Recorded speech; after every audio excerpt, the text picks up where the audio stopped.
Hello viewers, why a startup needs to find its customers first by Pranav Jain. ये एक ऐसे है जो epiphanies book published by Orient Black Swan, इनमें आप पढ़ सकते हो।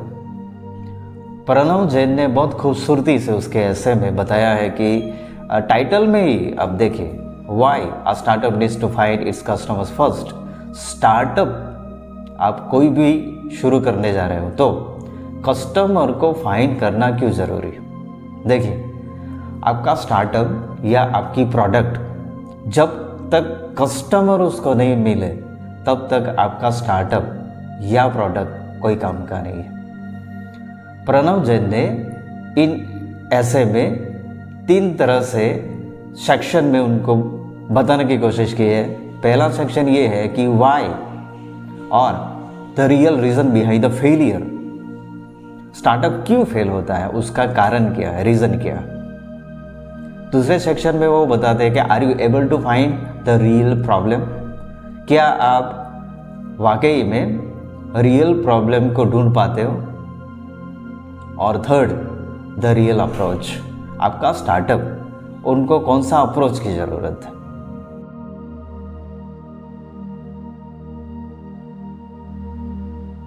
इन ऐसे को समझने के लिए पहले ये समझे कि स्टार्टअप किसे कहते हैं। मानो कि आप चाय बेचने का सोचते हो, चाय का ठेला लगाने का सोचते हो, वो स्टार्टअप है। आप वड़ा पाव बेचने की सोचते हो, वो स्टार्टअप है। आपको स्टेशनरी की शॉप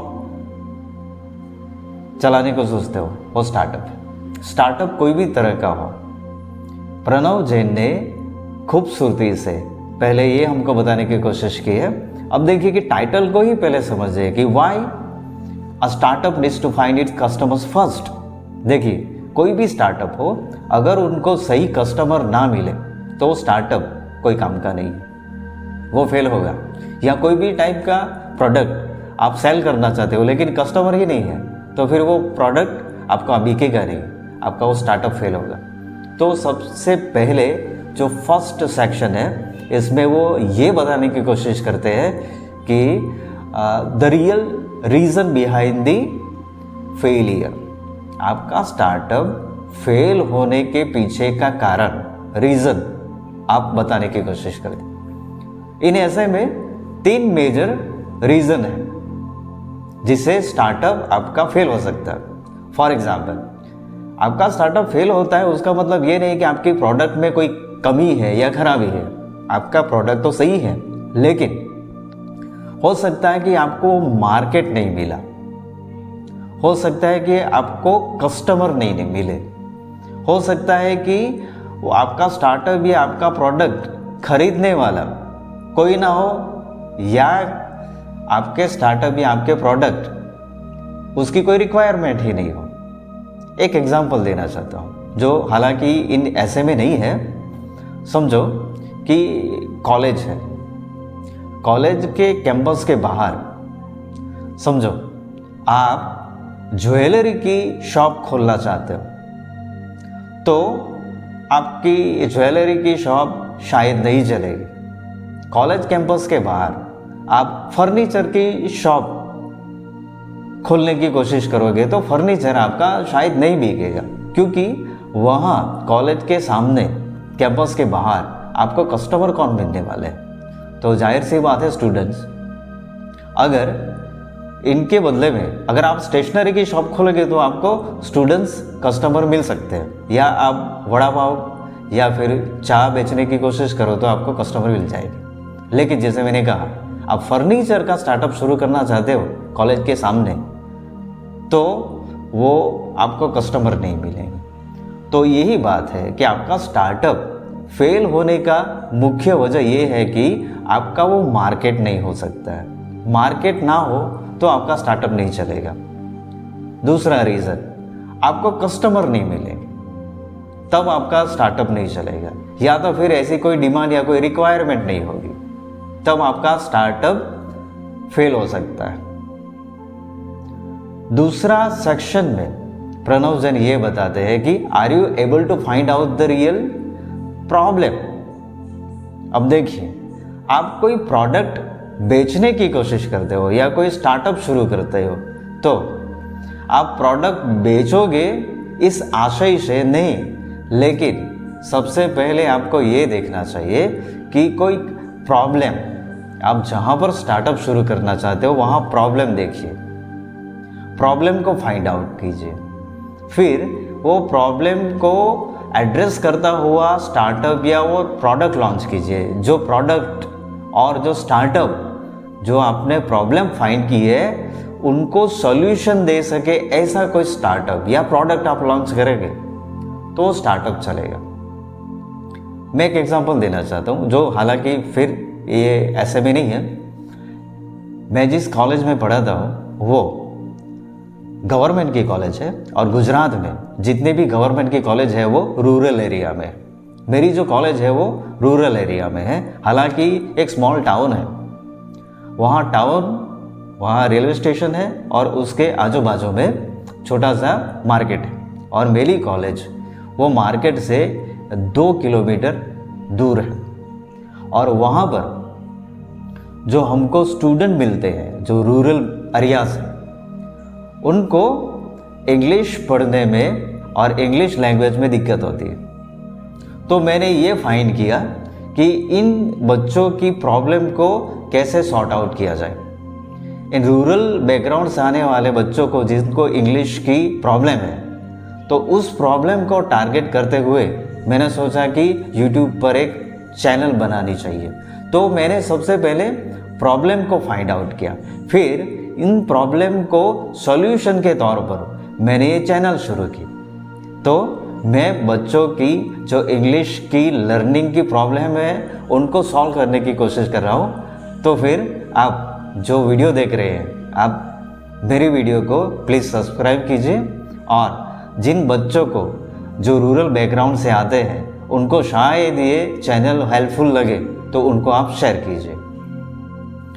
चलिए वापस अपने टॉपिक पर आते हैं। तो जैसे मैंने प्रॉब्लम को ढूंढ निकाला, फिर उन प्रॉब्लम को सॉल्व करने की मैंने कोशिश की, वैसे ही प्रणव जैन कहते हैं कि पहले आप है ना कोई स्टार्टअप शुरू करें या कोई प्रोडक्ट लॉन्च करें, सबसे पहले ये उन पर्टिकुलर एरिया में देखिए कि वहाँ कोई प्रॉब्लम है, तो वो प्रॉब्लम को एड्रेस कर सके, वो प्रॉब्लम को सॉल्व कर सके ऐसा कोई प्रोडक्ट ढूंढिए या उसके रिलेटेड अगर आप स्टार्टअप करेंगे तो जाहिर सी बात है आपको कस्टमर मिल सकते हैं, आपका स्टार्टअप चल सकता है। तो थर्ड सेक्शन में प्रणव जैन ये बताते हैं कि आपका अप्रोच कैसा होना चाहिए, द रियल अप्रोच। अब ये बताते हैं कि आपको प्रोडक्ट सेंट्रिक नहीं लेकिन कस्टमर सेंट्रिक बनना है। अब देखिए, सबसे पहले आपको कस्टमर से इंटरेक्शन करना होगा, कस्टमर को मिलना होगा, कस्टमर को जानना होगा, कस्टमर की प्रॉब्लम क्या है, उनकी रिक्वायरमेंट क्या है, उनको नज़र में रखते हुए आपको प्रोडक्ट लॉन्च करनी है या बेचनी है या आपका स्टार्टअप शुरू करना है। तब ये कस्टमर के प्रोडक्ट वहाँ तक पहुँच गया, कस्टमर के रिक्वायरमेंट को आप फुलफिल कर पाओगे। तो आपको उनका फीडबैक लेना है। अब देखिए कि जिस एग्जिस्टिंग मार्केट में आप अपना स्टार्टअप या आपका ठेला लगाना चाहते हो या प्रोडक्ट आप सेल करना चाहते हो, तो हो सकता है कि आप नए हैं लेकिन ऑलरेडी उस एग्जिस्टिंग मार्केट में ऑलरेडी बहुत सारे प्लेयर्स हैं, वो अपना स्टार्टअप चला रहे हैं। तो उस नए आप हैं, मार्केट ऑलरेडी वहाँ पर एग्जिस्टिंग है। तो समझो कि आप वड़ा पाव बेचना चाहते हो, आपका स्टार्टअप नया है लेकिन ऑलरेडी वहाँ 3-4 स्टार्टअप ऑलरेडी है, ठेले ऑलरेडी है, शॉप ऑलरेडी है। तो कस्टमर है ना जो जहाँ पर पहले से जा रहे होते हैं वहीं जाना प्रीफर करेंगे, नहीं कि आपके नए स्टार्टअप ऊपर। आपने नया वड़ा पाव का जो ठेला शुरू किया है, सबसे पहले कस्टमर आपके यहाँ क्यों आएगा? तो उसके लिए आपको क्या करना होगा कि आपको डेमो देना होगा, कस्टमर को डेमो देना होगा। फॉर एग्जांपल समझो कि कस्टमर आपकी प्रोडक्ट को खरीदेगा कब? अब खरीदेगा वो पहले ज़रूरी है, वो पहला कस्टमर अर्ली अडॉप्टर उसको बोलते हैं। जब पहला कोई कस्टमर आएगा वो आपके प्रोडक्ट को टेस्ट करेगा, उनके बाद ही उसको कॉन्फिडेंस आएगा। लेकिन सबसे पहले कोई कस्टमर तो आना चाहिए, तो उसके लिए आपको उसको डेमो देना पड़ेगा। फॉर एग्जांपल समझो कि आप कोई स्वीट्स की दुकान में जाते हो, कोई आपको स्वीट पसंद आया, तो दुकान वाला आपको एक टेस्ट करने के लिए देगा। फिर आप टेस्ट करोगे तो आपको कॉन्फिडेंस आएगा कि हाँ ये पर्टिकुलर जो स्वीट है वो अच्छी है। तो आपको कस्टमर को टेस्ट करवाना होगा, उनकी फीडबैक लेनी होगी, फिर उनके टेस्ट और चॉइस के अकॉर्डिंग आपके प्रोडक्ट को आप है ना उनके मुताबिक आप उसको बना पाओगे। तो धीरे धीरे आप कस्टमर का फीडबैक लो, फिर आप स्मॉल स्केल में आपके प्रोडक्ट को कस्टमर तक पहुंचाओ। फिर एक बार आप कस्टमर का ट्रस्ट जीत जाओ, एक बार आपकी हाइप क्रिएट हो गई, फिर आप मेन स्ट्रीम कस्टमर को आप टारगेट कर पाओगे। तो इन 3 सेक्शन में अब वापस हम समझने की कोशिश करें तो देखिए, जैसे टाइटल है कि आपको स्टार्टअप शुरू जब करते हो तब कस्टमर को ध्यान में रखना बहुत ज़रूरी है। और देखिए कस्टमर और स्टार्टअप, कस्टमर और प्रोडक्ट एक दूसरे के कॉम्प्लीमेंट्री है, एक दूसरे के बगैर नहीं चल सकता। अब देखिए कि पहले सेक्शन में जैसे हम रिपीट कर रहे हैं कि the real reason behind the failure. आपका स्टार्टअप तब फेल हो सकता है जब आप गलत जगह पर, गलत लोकेशन में, जहाँ मार्केट ही नहीं है, वहाँ आप अपना स्टार्टअप शुरू करोगे तो वो स्टार्टअप फेल हो सकता है। आप स्टार्टअप वो आपका प्रोडक्ट आप वहाँ बेचने की कोशिश करोगे जहाँ आपका कस्टमर ही नहीं है, तो आपका स्टार्टअप फेल हो सकता है। या फिर आप वो चीज़ या वो स्टार्टअप बेचने की कोशिश करोगे जिसकी कोई डिमांड या रिक्वायरमेंट ही नहीं है, तो आपकी ये स्टार्टअप फेल हो सकता है। दूसरे सेक्शन में आपने बताया कि are you able to find out the real problem.